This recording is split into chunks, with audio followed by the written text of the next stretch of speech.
रात को अकेले घर से बाहर नहीं निकल सकती। बिहार में कोई शरीफ इंसान नहीं रह सकता। बिहारी हर शब्द में गाली का इस्तेमाल करते हैं।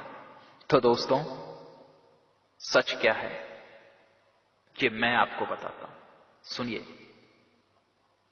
हमारे राज्य में बलात्कार के मामले दिल्ली के मुकाबले 1/10 है, जबकि आबादी दिल्ली से कई गुना ज्यादा है।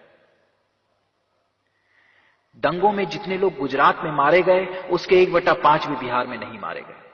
फिर भी हम क्या कहना इस बारे। मर्डर रेट हमारे बिहार में 1/2 है, मुंबई से कहीं कम। हमें बेवकूफ समझा जाता है। तो दोस्तों सुनो, हमारा बिहार अकेले इतने IAS IPS पैदा करता है जितना केरला, आंध्र प्रदेश, तमिलनाडु और गुजरात मिलाकर भी नहीं दे पाते। सबसे ज्यादा PO हर वर्ष हमारे बिहार से निकलते हैं। IIT में अकेले बिहार इतने हैं कि महाराष्ट्र और गुजरात मिलाने के बाद भी बराबरी नहीं कर सकते। बिहार अकेला ऐसा राज्य है जहां किसान आत्महत्या नहीं करते, ना ही कर्ज तले दबे हैं। नहीं सुनो, सुनना है आपको तो सुनिए। आज भी बिहार में सबसे ज्यादा संयुक्त परिवार है। हम एक रिक्शा चलाने वाले को भी आप कहकर बुलाते हैं।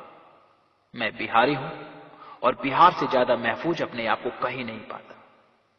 हमारे बिहार के लोगों ने कभी किसी राज्य के लोगों का विरोध नहीं किया, किसी संप्रदाय को नहीं दबाया। यहां संस्कार बसते हैं। मुझे नाज है, मैं बिहार से हूं, बिहार मेरे रगों में बसता है। अगर आपको बिहारी होने पर गर्व है तो इस ऑडियो को इतना शेयर करो कि हर बिहारी के मोबाइल में हो। जय हिंद, जय भारत, जय बिहार।